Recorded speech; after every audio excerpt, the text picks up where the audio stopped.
Kita langsung sapa Wakil Gubernur DKI Jakarta, Ahmad Riza Patria. Pak Ariza, selamat malam. Selamat malam, Assalamualaikum Pak Latif dan pemirsa. Ya, Pak Ariza, sebelum perpanjangan PPKM disampaikan dan Jakarta termasuk di dalamnya, sempat ada wacana pelonggaran di Jakarta. Itu gimana ceritanya? Ya, itu kan prediksi banyak masyarakat mungkin melihat karena di Jakarta berhasil menurunkan secara signifikan angkanya. Kemudian mungkin orang berprediksi mungkin kalau ada penurunan yang cukup baik angkanya, orang mungkin berharap ada pelonggaran. Ya. Itu biasa saja saya kira. Namun demikian pemerintah telah mengambil kebijakan, pemerintah pusat, pemerintah daerah dan Satgas pusat daerah dan semuanya yang terlibat mengambil kesimpulan bahwa PPKM dilanjutkan sampai dengan tanggal 9 Agustus dengan PPKM level 4 di Jakarta.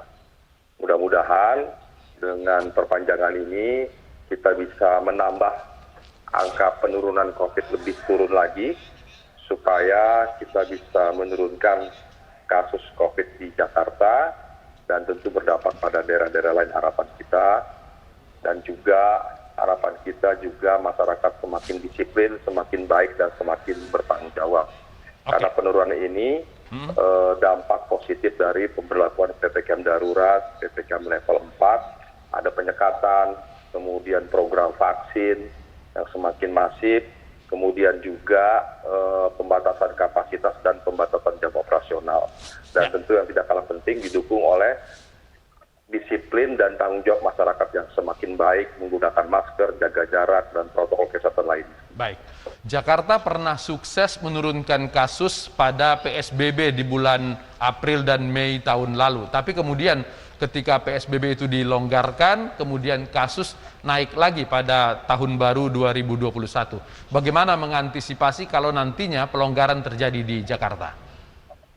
Ya, tentu memang kalau ada pelonggaran itu berarti ada potensi interaksi, potensi orang keluar, potensi kerumunan, dan pada akhirnya dapat berpotensi juga penyebaran virus itu sendiri. Untuk itu kami minta masyarakat, sekalipun sudah divaksin, sekalipun angkanya turun, sekalipun sudah apalagi ada pelonggaran, tentu harapan kita semua masyarakat harus tetap berada di rumah karena rumah ada tempat yang terbaik dan tidak perlu keluar rumah kecuali hal yang sangat penting dan genting. Kemudian yang kedua, kami minta masyarakat tetap melaksanakan protokol kesehatan 5M, tugas kami melaksanakan 3T. Kemudian yang tidak kalah penting, masyarakat kami minta juga mendukung program vaksin bagi yang belum segera vaksin. Kemudian yang keempat, kami minta masyarakat melaksanakan dengan penuh disiplin dan tanggung jawab, yaitu pelaksanaan program PPKM di level 4 di DKI Jakarta ini. Dengan demikian kita berharap akan terjadi angka penurunan yang lebih signifikan lagi, sehingga kita bisa menekan angka, dan alhamdulillah kalau kita lihat data, keterisian atau bor daripada rumah sakit sudah turun menjadi 50% tempat tidur, ruang ICU juga sudah turun di 76%. Dan tidak ada masalah lagi seperti oksigen, lain-lain, tidak ada masalah di DKI Jakarta. Alhamdulillah kita bisa atasi, layani dengan baik, tentu berkat dukungan semua pihak, dari Polri, dari TNI, dari komunitas, dari ormas, semua yang terlibat, dan tentu juga dukungan dari pemerintah pusat, Satgas pusat, para pakar, para ahli, dan yang paling penting dukungan dan kerjasama yang baik, partisipasi dari seluruh masyarakat Jakarta.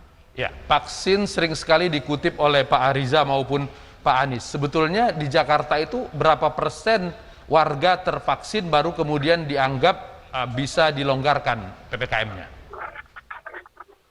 Ya, kalau di Jakarta ini vaksin yang sudah kami laksanakan itu sudah 7.667.494 dosis satu yang sudah, itu artinya sudah 87% dari target.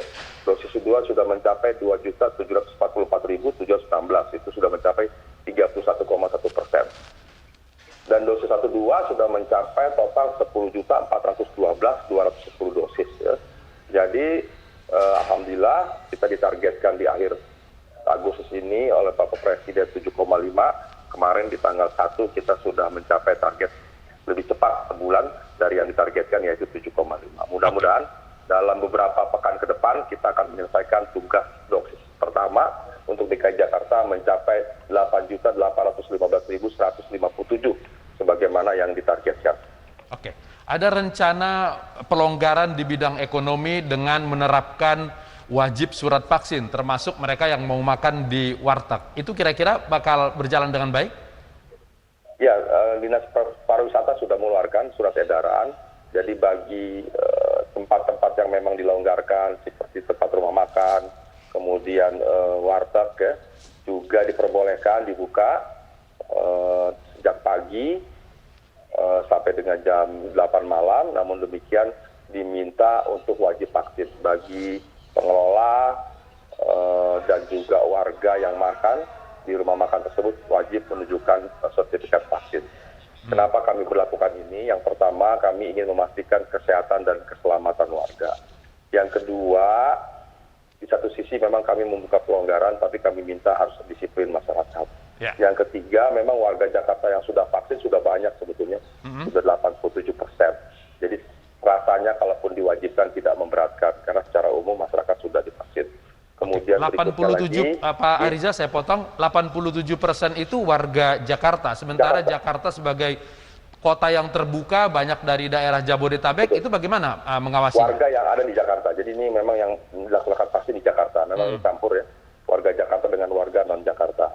Dan dengan demikian juga kita tujuannya mendorong supaya warga masyarakat yang belum divaksin terdorong untuk melaksanakan vaksin. Jadi kalau waduh saya mau makan di warteg belum vaksin, ya sudah mampir sebentar ke puskesmas sebentar, nggak sampai setengah jam selesai. Nah, jadi ini juga mendorong agar masyarakat yang belum divaksin, yang enggan, yang malas, yang masih di rumah, yang sibuk dengan urusan masing-masing segera vaksin. Nah, dan ini kan tidak perlu berhari-hari vaksin. Hari ini daftar, insya Allah hari ini bisa. Ya. Untuk Banyak kemudahan tempat warga mendapatkan vaksin, ada program baru di Jakarta yang akan dijalankan? Tidak ada masalah terkait vaksin. Kita banyak tempat sentra-sentra vaksin yang sudah disiapkan oleh pemerintah daerah, pemerintah pusat, dari Polri, dari TNI, dari mana-mana menyiapkan, bahkan lembaga-lembaga ormas juga komunitas dari Kadin, Apindo semua juga melaksanakan kegiatan-kegiatan vaksin sehingga kegiatan ini menjadi mudah untuk ditemui dan dilaksanakan bagi warga yang belum divaksin. Jadi kami minta seluruh warga segera hadir di tempat-tempat vaksin untuk memastikan mendapatkan vaksin bagi mereka yang belum. Kapan kira-kira pelonggaran itu akan diterapkan? Apakah menunggu kebijakan dari pusat dulu atau daerah boleh mengusulkan? Ya tentu sejak ada berlaku PPKM semua kebijakan ada di tingkat pusat. Jadi kami menunggu nanti setelah tanggal 9 kebijakan apa yang diambil. Kita akan lihat dulu angkanya nanti setelah tanggal 9 Agustus. Mudah-mudahan angkanya semakin baik, semakin banyak yang turun atau semakin kecil angka penyebaran kasus aktif di DKI Jakarta. Baik, Pak Wagub Ariza, terima kasih sudah berbagi di iNews Prime. Selamat malam, Pak.